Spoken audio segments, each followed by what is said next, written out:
Everything's gone. 20 years, turned to ash. I'm standing barefoot in my pajamas at 3 in the morning, watching my house burn to the ground. Across the street, my neighbor, Chloe Green, the self-appointed queen of Maplewood Heights, stands there with her phone out. She's not calling 911. She's filming. Recording my life's ruin like it's a trophy for her collection. This woman has made it her mission to destroy me. For months, she terrorized my family over grass, 3/10 of an inch too tall. And now, she's crossed a line she can't uncross. Because Chloe Green just made the biggest mistake of her life. She thinks she burned my world down. She has no idea who she's dealing with. And my secret, the one she could never imagine, is about to flip everything upside down. When the truth hits, she'll wish she'd never heard my name. If you've ever been bullied by a power-hungry neighbor, keep listening. This story will restore your faith in karma. You know that one neighbor, the self-righteous HOA president who treats community bylaws like their commandments etched in stone? That's Chloe. 5'4" of pure suburban tyranny, wrapped in a designer tracksuit and armed with what might as well be military-grade measuring tools. Every morning, exactly at 7, she'd step out of her perfect colonial home like she was launching a NASA mission. Except her mission was me. My lawn. My supposed 2.8 inches of grass. The rule said 2.5. And Chloe followed that rule with more devotion than most people follow their religion. One Saturday morning, I'm outside with my coffee, admiring the yard, when I hear this faint clicking sound. I turn, and there she is, squatting by my mailbox with a laser rangefinder. A contractor's tool.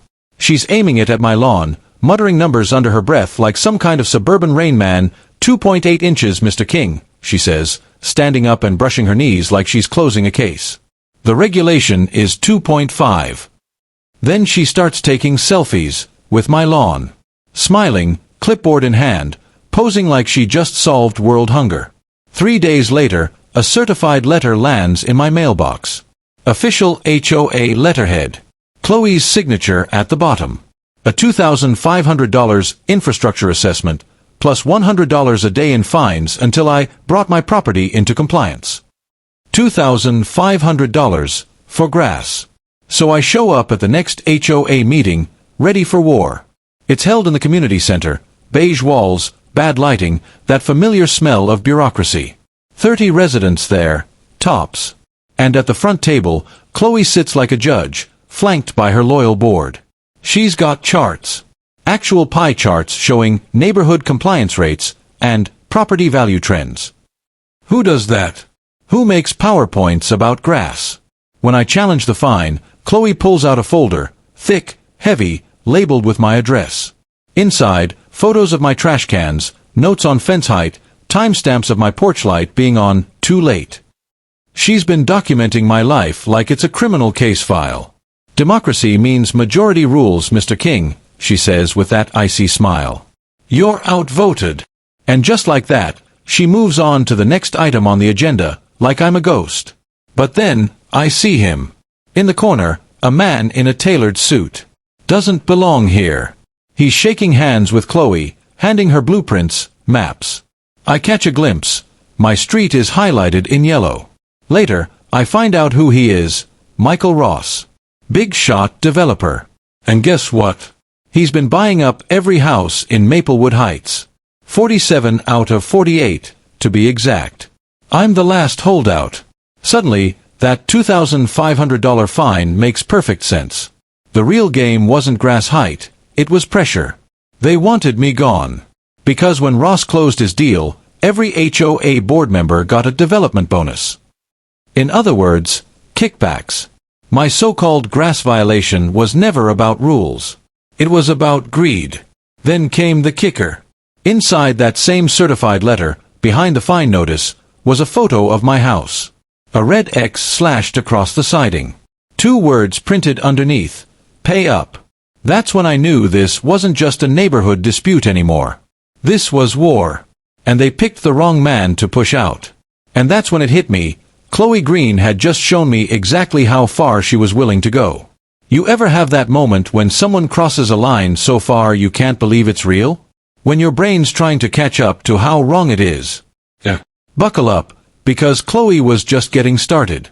2 days after that sweet little photo of my house with the red X, I wake up to my phone buzzing non-stop. Notifications from the Maplewood Neighbors group chat, the same one where people usually argue about recycling bins and post pictures of lost cats.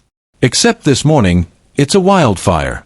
Anyone else notice the King family having financial troubles lately? Posted by an anonymous account made just minutes earlier. And then the avalanche hits, rumors about unpaid taxes, arguments with bankers, whispers of foreclosure proceedings. All lies. Every single word of it. But gossip spreads faster than truth, and in Maplewood Heights, reputation is currency.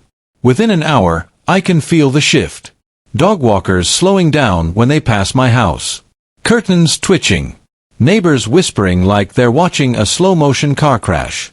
I wasn't the guy with the too tall grass anymore. I was the guy who couldn't pay his bills.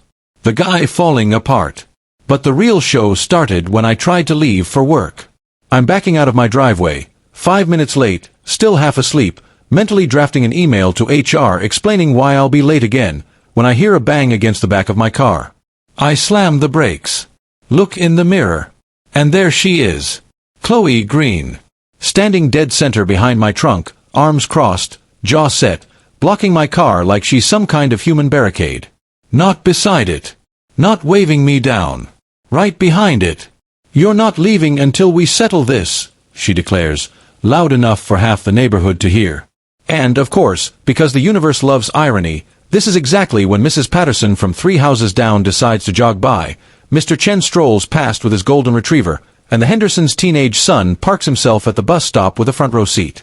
Within minutes, I've got a crowd. Half of them pretending to mind their business, the other half filming with their phones. "Chloe, I need to get to work," I say, trying to keep my voice even while my heart's hammering in my chest. Because what do? Call the cops? Get out and move her? Just sit there and hope she gets bored?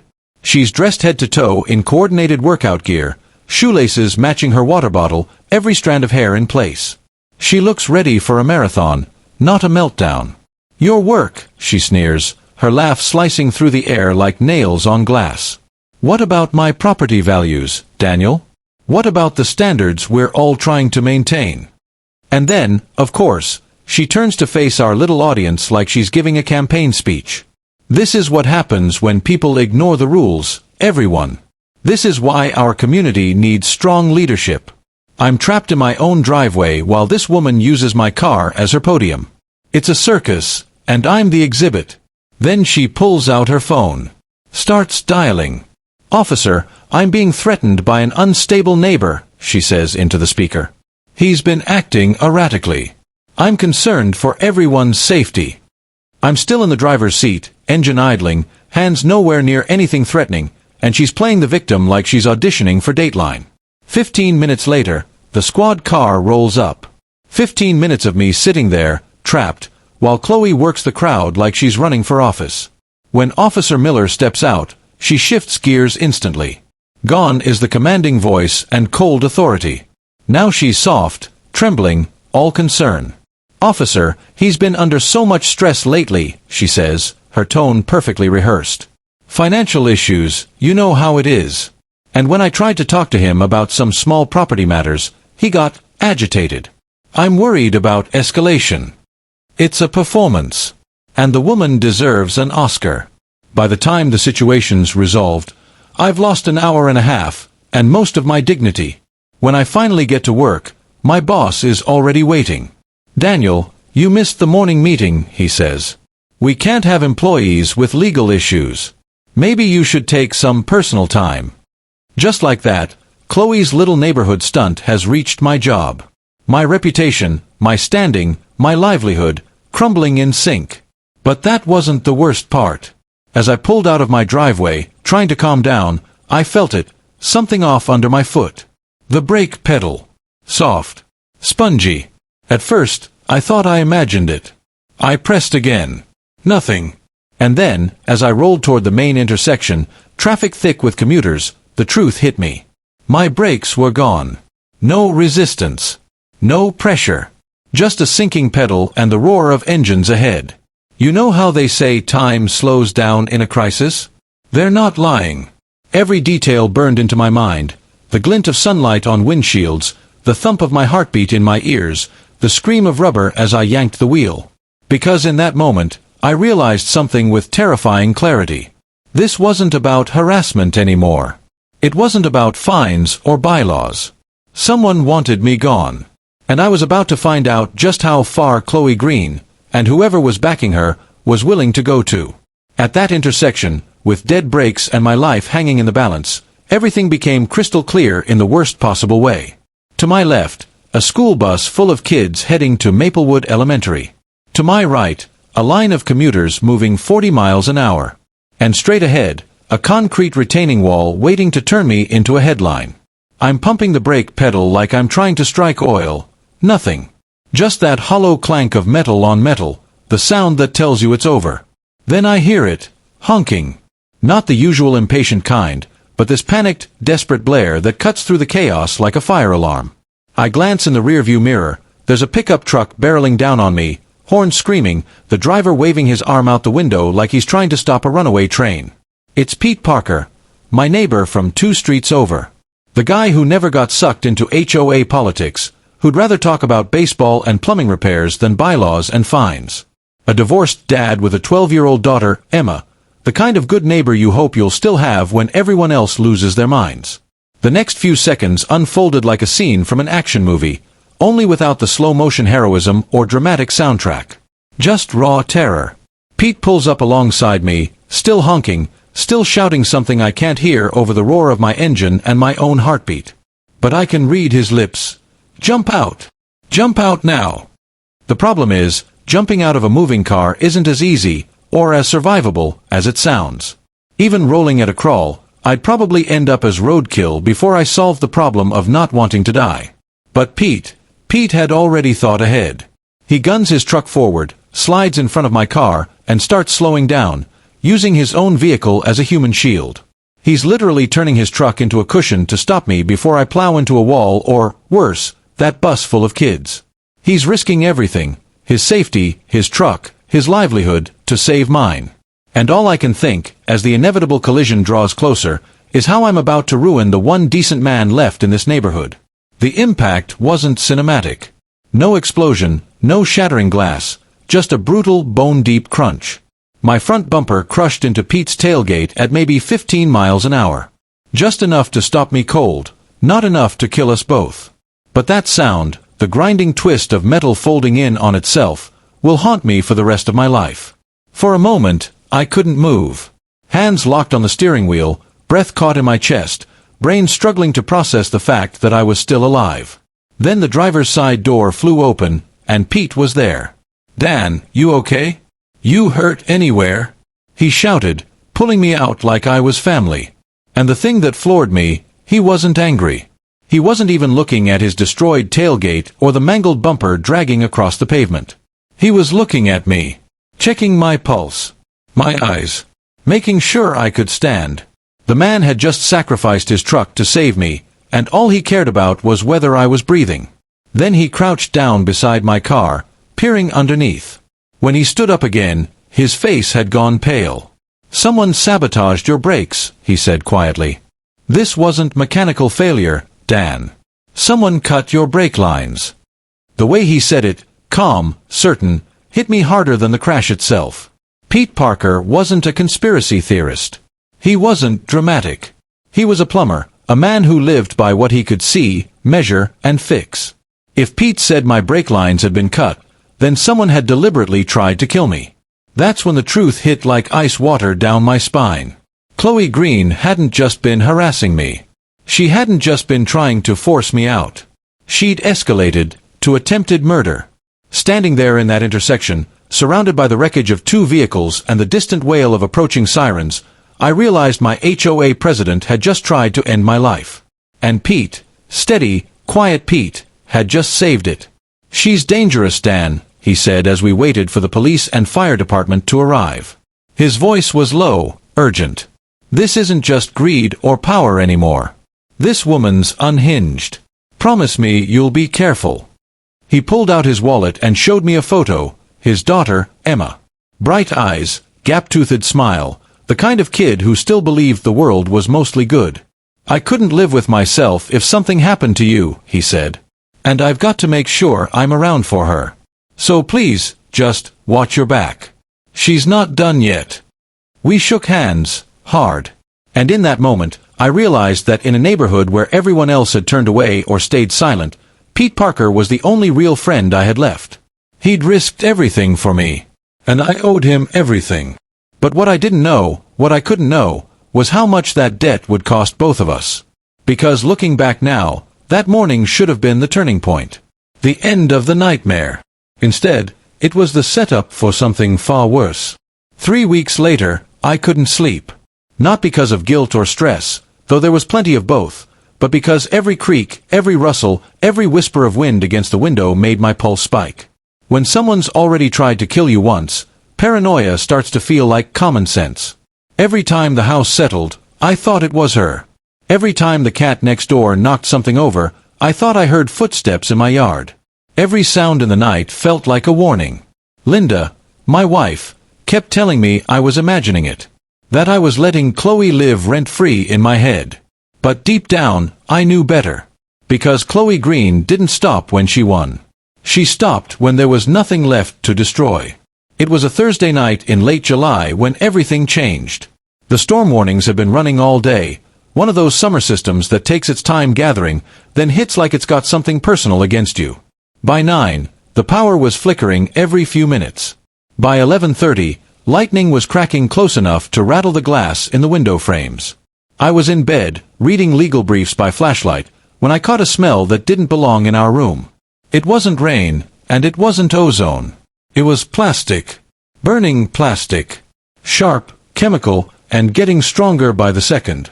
I got up, thinking maybe an outlet had shorted during one of the power surges. That's when I heard a sound I'll never forget. Not loud, more like a whisper, but unmistakably wrong. Humph. Like a barbecue grill catching flame. Except we didn't own a barbecue grill. Not in our basement. I turned to Linda. "Get dressed. We need to get out." She started asking what was happening, but the words never made it out. There was already a flicker of orange light under our bedroom door. Our house wasn't just on fire, it was engulfed. The hallway was a nightmare. Black smoke rolling in waves, heat so intense it felt like the air itself could cut you open. I couldn't see more than a few feet ahead. Every breath burned. I grabbed my laptop bag and the folder with our documents, the kind of things you take when you know you'll never come back. Linda grabbed our emergency cash and medications. 90 seconds, maybe, but it felt like forever. When we stumbled out into the street, the night exploded in orange. Neighbors were already gathering, faces lit by the flames that used to be our home. Mrs. Sullivan stood in her robe, phone out, filming like she was documenting a ritual. Ghoulish, I thought then, but that video would later turn out to be crucial. The Hendersons had called the fire department. Mr. Chen was shouting over the wind, asking what he could do. And then, like she'd been waiting for her cue, Chloe Green appeared. She glided in out of the dark with her clipboard and two-way radio, the coiled acoustic tube tucked neatly behind her ear. Disaster chic. "Daniel, Linda, oh my God, are you both okay?" she said, voice dripping with rehearsed concern. But she wasn't filming. She was directing. She moved from neighbor to neighbor, whispering what to say if anyone asked. "Emphasize the smell around 10:45, she murmured to Mrs. Patterson. To Mr. Chen, mention the flickering lights. Even then, through the smoke and panic, what struck me most was how ready she looked. Her hair perfect, robe cinched tight, reflective armband catching the strobes from the first fire engine as it turned onto the street. Most people in a midnight fire look like they've been pulled from a dream. Chloe looked like she'd been waiting for a photo op. The fire department arrived within 10 minutes, but by then, it was over. Our home of 20 years, every Christmas, every birthday, every fight, every reconciliation, was gone. Not damaged. Gone. When the flames finally died around 4 a.m., there was nothing left but the foundation and the ghost of what used to be a life. Linda and I sat in the Red Cross shelter, wrapped in blankets that smelled like bleach and smoke, trying to understand how everything we'd built had vanished in one night. That's when Fire Inspector Rodriguez approached. His face said more than his words. "Mr. King, we found something in the debris we need to discuss," he said, holding up a set of evidence bags. Inside were scraps of metal and scorched fabric. We discovered accelerant residue in multiple locations throughout the basement. And this container. It has your fingerprints on it. My fingerprints. On a container of accelerant. I stared at the bag like it was written in a language I'd never seen before. "That's not possible," I told him. But he wasn't looking for an argument. "Based on the burn patterns, the accelerant placement, and your access to the property," he hesitated. "We believe the fire was deliberately set, from inside." Then came the flashing lights. But not from another fire truck. 2 police officers stepped in. One read from a card like it was routine. "Daniel King, you are under arrest for arson in the first degree and insurance fraud." Cold metal snapped around my wrists. The kind of cold that cuts through everything. Shock, anger, disbelief. I stood there in smoke-stained clothes, watching them load me into the back of a cruiser while my wife sobbed on the curb. The house we built smoldered behind her, reduced to nothing but memory. And then I saw Pete Parker's truck pull up. He jumped out, face full of shock, going straight to Linda, comforting her, telling everyone, "I can't believe this. Daniel would never do something like that. There has to be some mistake." The perfect friend. The loyal neighbor. But as the cruiser started rolling away, I saw her, Chloe Green, standing right beside him. Nodding. Whispering. Watching. The local news van arrived before we even cleared the street. The reporter rehearsed her opening line against the backdrop of our ruins. A suburban judge in cuffs. An alleged fraud. A neighborhood stunned. And that was the moment I understood. This wasn't chaos. It was choreography. Mrs. Sullivan's footage was already circulating online, and now the story had a broadcast voice to carry it. Have you ever tried rebuilding your life from a budget motel room? Let me tell you, it's every bit as bleak as it sounds. The sunrise in hadn't seen a real sunrise in decades. The air smelled like stale cigarettes and hopelessness. The neon sign outside our window flickered all night, stuttering between vacancy and vacancy, as if even the electricity had given up. It felt like a perfect metaphor, broken, hollow, and barely holding together. Linda was falling apart. Not dramatically. Physically. She was having chest pains from the stress, which meant emergency room visits we couldn't afford and medical bills we couldn't pay. Our credit cards kept declining, our accounts frozen, pending the arson investigation. 4 days after my arrest, I was out on bail, wearing an ankle monitor that beeped if I got within 50 feet of the wrong place. That's when Linda collapsed, right in the pharmacy aisle, trying to refill her blood pressure medication. Stress-induced hypertension, the doctor said. Caused by prolonged exposure to traumatic circumstances. No kidding. And through it all, Pete Parker was there. Every single day. He'd show up at the motel with coffee and groceries. Offer rides. Make phone calls to insurance agents and lawyers. He became the one person we could rely on while everyone else either disappeared or turned their backs. When Linda had doctor's appointments, Pete drove her. Our car was still impounded as evidence. When I had meetings with my attorney, he'd stay behind to watch our things so nothing got stolen. He was a constant in a world that had completely unraveled. What I didn't know was that Pete was sending regular updates to Chloe the entire time. Text messages like, "D looks completely broken today. Wife's crying non-stop. Mission accomplished." And her replies, "Good. Keep watching. Make sure he doesn't try to run." I thought I was confiding in my closest friend. In reality, I was being monitored. Every confession, every breakdown, every moment of despair, I was feeding intel straight to the person who had orchestrated my destruction. The man who had saved my life was working for the person trying to end it. I found out in the cruelest way imaginable. Pete dropped by one afternoon, just like always, carrying a paper bag of groceries and a drawing Emma had made for me. It was crayon on notebook paper. Me, Linda, and our house, with "Everything will be okay" written across the bottom in purple letters. Emma was 12. Sweet kid. Gap-toothed smile. Completely innocent in all this. She'd been sending me little drawings ever since the fire, because her dad told her I was having a hard time. While Pete and I talked, his phone kept buzzing. Usually, he'd ignore it or step outside. But this time, he glanced at the screen mid-sentence, and I just happened to look over at the exact wrong moment. Or maybe the right one. The message was from C. "How's our boy holding up? Still looking defeated? Our boy. Not your friend. Not Daniel. Our boy." Like I was some shared experiment. "What does that mean?" I asked, pointing at the screen before he could hide it. "Who's C? And why are they calling me our boy?" Pete froze. His face shifted through 5 emotions in 2 seconds. Shock, panic, guilt, shame, and finally, relief. Like he'd been waiting to be caught. "She has Emma," he said quietly. Then he sat down on the edge of the bed, eyes hollow. "Chloe has custody leverage over me. She's been using it to make me spy on you." At first, I thought I'd misheard him. Then the words started sinking in like slow poison. "The brake sabotage," he continued, voice breaking. "The fingerprints. The accelerant container. All of it was me." It felt like my ribs were collapsing inward. Pete kept talking, sobbing between sentences. How Chloe had used her real estate connections to influence the family court judge in his custody case. How she fabricated evidence of his instability to cut down his visitation rights. How she'd promised to fix it all if he helped her get rid of me. "The brake lines," he said. "She told me to weaken them, not cut them completely. Just enough that they'd fail at a certain point. Then I was supposed to be there to save you, so you'd trust me completely. She wanted you to see me as a hero." He buried his face in his hands. "Every time I came to help you, fixing things, checking your plumbing, I was planting evidence. Building her case."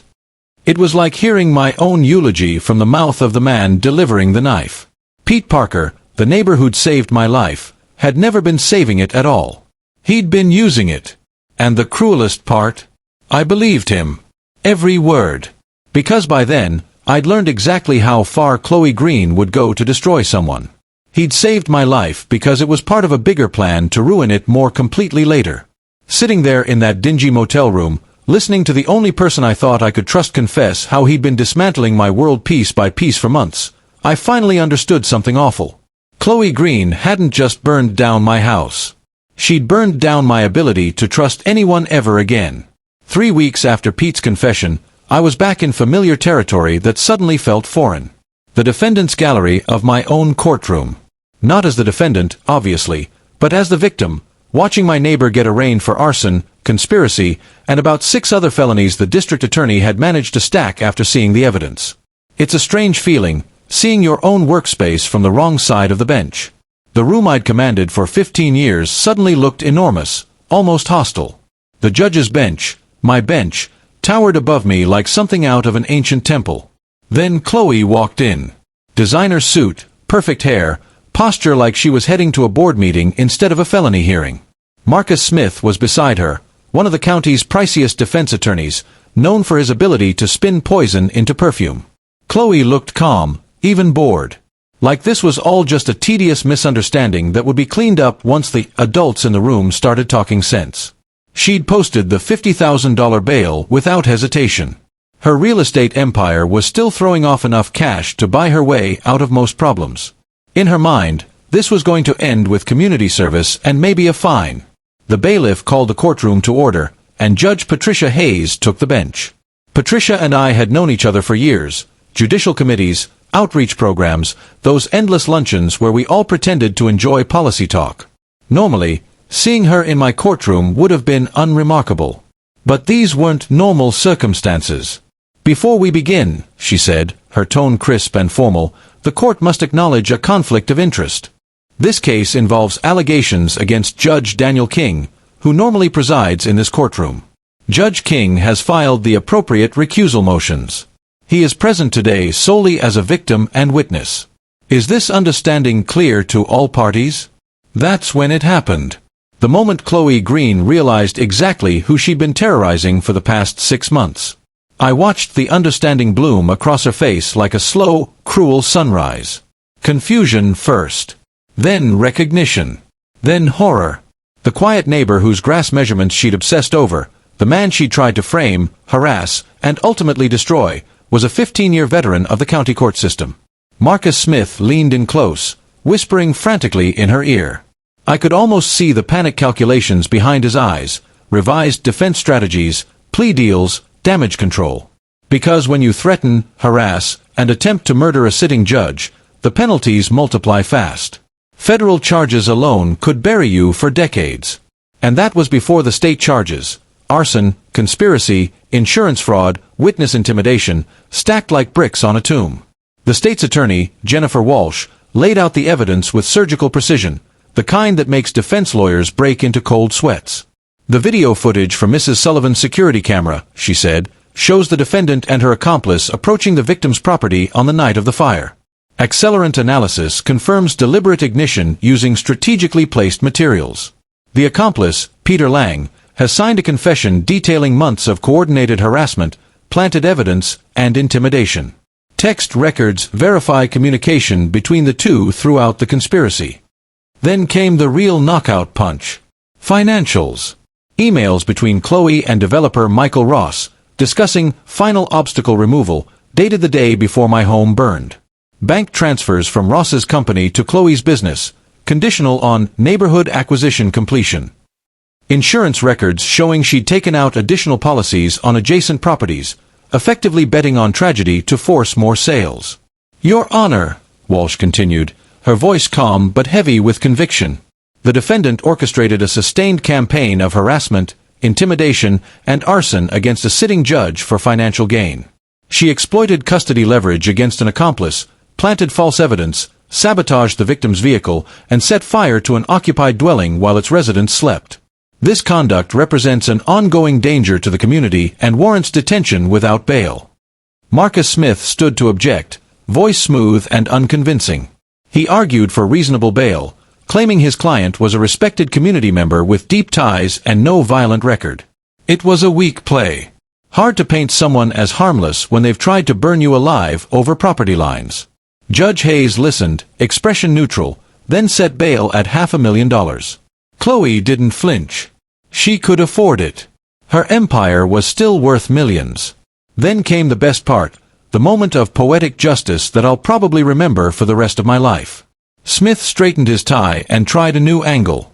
Your Honor, he said, all righteous indignation, my client cannot receive an impartial trial in a courthouse where the alleged victim has worked for 15 years and maintains personal relationships with staff, attorneys, and judges. Judge Hayes fixed him with a look that could peel paint. Counselor, she said slowly, your client is accused of attempting to murder a member of this court over a grass-cutting dispute. If your defense is that judges should not expect the same legal protections as other citizens, I strongly suggest you rethink your strategy. When the hearing ended, the deputies led Chloe away in cuffs. She turned to look at me, just once. For the first time since this nightmare began, I smiled. Not a cruel smile. Not even a vindictive one. Just the quiet satisfaction of watching justice, real justice, finally start to move. It wasn't the smile of revenge. It was the smile of someone who finally understood that justice isn't just a concept they teach in law school, it's real. Sometimes justice is watching the person who destroyed your life realize they picked the wrong target, and that their victim has access to resources they never could have imagined. You know what's funny about karma? It doesn't show up when it's convenient. It waits. It builds pressure, quietly and patiently, like a volcano. And when it finally erupts, it does so all over the people who deserve it most. 2 weeks after Chloe's arraignment, while she sat in county jail, still scrambling to make her $500,000 bail, her world started collapsing faster than a house of cards in a hurricane. And the beautiful part? I got to watch it happen from the front row.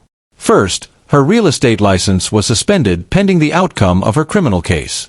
That meant no business transactions, no commissions, no income. Then the clients started fleeing, canceling contracts left and right. Turns out, people don't like buying homes from someone accused of burning down their neighbor's property over a lawn dispute. Who could have guessed that arson charges might be bad for business in the residential market?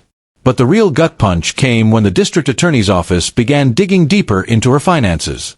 What they found made the arson case look almost simple. Insurance fraud, mail fraud, wire fraud, 3 years' worth of creative bookkeeping and property acquisition scams stretching across 2 counties. Turns out, her little partnership with developer Michael Ross wasn't her first rodeo. She'd been running the same pressure tactics through HOAs and fabricated emergencies to force homeowners into selling below market value. The federal charges alone could have buried her for 25 years to life. And that was before adding the state charges for arson of an occupied dwelling, conspiracy, witness intimidation, and the attempted murder of a public official. Her attorney, Marcus Smith, must have been billing $5,000 a day just to keep up with the flood of evidence piling in against her. Every new page made her defense look more hopeless. That's when the plea bargain talks got serious. Jennifer Walsh, the prosecutor, offered Chloe a deal that was generous, frankly, more than she deserved. Plead guilty to first-degree arson and conspiracy, take 10 years with the possibility of parole after 7, and the feds would stay their hand. It was the kind of deal defense attorneys dream about when their clients are staring down life sentences. Meanwhile, Pete Parker had become the prosecution's golden boy. In exchange for his full confession, his testimony, and every text and email between him and Chloe, he was looking at 18 months in county, with most of it eligible for house arrest and an ankle monitor. The DA wanted Chloe more than they wanted Pete, and they were willing to deal generously with a man who could hand her to them on a silver platter. But what really broke Chloe came from inside her own world. Her partner, her supposed best friend, Kelly Harmon, abandoned her the moment the news went public. Kelly and Chloe had built their real estate company together, 8 years of aggressive marketing, neighborhood networking, and ruthless growth. But when the charges hit, Kelly didn't just step away, she detonated the bridge behind her. She held a press conference announcing that she was dissolving their partnership, refunding all client deposits, and cooperating fully with law enforcement. She painted herself as an innocent dupe who had no idea what her criminal partner was up to, though everyone in the room knew better. The final blow came when Chloe tried to make her one jail phone call, to Kelly, hoping for help with bail or at least some emotional support. Instead, she got a recorded message, "You've reached Harmon Property Solutions. Due to recent events involving our former partner, this business is permanently closed. All pending transactions have been transferred to Hamilton Real Estate Group. If you are Chloe Green, please do not contact this number again." Sitting there in that orange jumpsuit, realizing her empire was gone, her assets frozen, her friends vanished, and the rest of her life likely to be spent behind bars, Chloe finally understood. She'd made the biggest mistake of her life when she decided to mess with the wrong neighbor. The quiet man who just wanted to mow his lawn in peace had turned out to be a sitting judge with 15 years in the criminal justice system. And now that system was grinding her into powder. The plea deal suddenly didn't look so bad compared to dying in federal prison. 10 years seemed merciful when her attorney explained that federal arson involving occupied dwellings could keep her locked up until she was old enough to forget why she was there. So, on a gray Tuesday morning in October, Chloe Green whispered 3 words that would haunt her for the next decade: "I'll take the deal." 6 weeks later, I found myself back in my own courtroom for what had to be the most surreal morning of my 15-year career. Judge Patricia Hayes was presiding over Chloe's sentencing hearing. But make no mistake, this was still my courtroom. My nameplate might have been temporarily covered by a visiting judge's placard, but my law books still lined the shelves, and my principles of justice still echoed through the walls that had witnessed thousands of similar proceedings over the years. Chloe sat at the defendant's table in the same orange jumpsuit she'd been wearing for the past 6 weeks, looking like a ghost of the confident real estate mogul who had once terrorized our neighborhood with measuring devices and HOA violation notices. Prison had not been kind to her. Her perfectly styled hair was now a greasy tangle pulled back into a half-hearted ponytail. Her manicured nails were chipped and broken. The poised, commanding posture that once intimidated homeowners had been replaced by the hunched shoulders of someone who had finally met consequences she couldn't manipulate or buy her way out of. The courtroom was packed. Mrs. Sullivan was there, along with most of our neighbors, the same people who had endured or witnessed months of harassment leading to this moment. Pete Parker sat quietly in the back row with his daughter, Emma, both of them looking like they were finally learning how to breathe again. Even Michael Ross, the developer who had been Chloe's partner in the original scheme, was present, though he was flanked by federal marshals after his own arrest the previous week on a string of fraud charges. Judge Hayes called the court to order and asked if I wished to deliver a victim impact statement before sentencing. This was my moment, the chance to tell Chloe exactly what she had done, to lay bare the true cost of her months-long campaign of terror, and to remind everyone in that courtroom that there is a difference between a property dispute and attempted murder. "Your Honor," I began, standing at the same podium where countless defendants had stood before me over the years. "Chloe Green didn't just burn wood and drywall when she set fire to our home. She destroyed 20 years of memories, photographs that can never be replaced, family heirlooms passed down through generations, and our fundamental sense of safety in our own house. But more than that," I continued, "she attacked the basic principle that people should be able to live peacefully in their own neighborhoods without fear of violence from those who disagree with them." I spoke about Linda's stress-induced health problems, about the financial ruin of losing everything we had built, and about the deep violation that comes from realizing someone you once trusted had been betraying you all along. But I also spoke of resilience, of the neighbors who had stepped up when it mattered, of the community that had rediscovered its strength, and of the justice system that still holds people accountable regardless of status or wealth. Chloe Green tried to use money, influence, and intimidation to destroy my family because we wouldn't join her illegal development scheme, I said. She weaponized the homeowners association, corrupted the legal system through threats and deceit, and ultimately resorted to arson when her other tactics failed. But she made one critical miscalculation. She assumed her victim was powerless. That assumption brought her here today. Judge Hayes then turned to Chloe. "Ms. Green," she said evenly, "do you wish to make a statement before sentencing?" Chloe rose slowly, scanning the room full of eyes fixed on her. For a moment, I almost believed she might show remorse. Instead, she delivered one of the most tone-deaf statements I'd ever heard in a courtroom. "Your Honor," she began, "I never intended for things to go this far. I was only trying to maintain property values and community standards. Sometimes passionate advocacy can be misunderstood or taken to extremes, and I deeply regret that this situation escalated beyond reasonable discourse."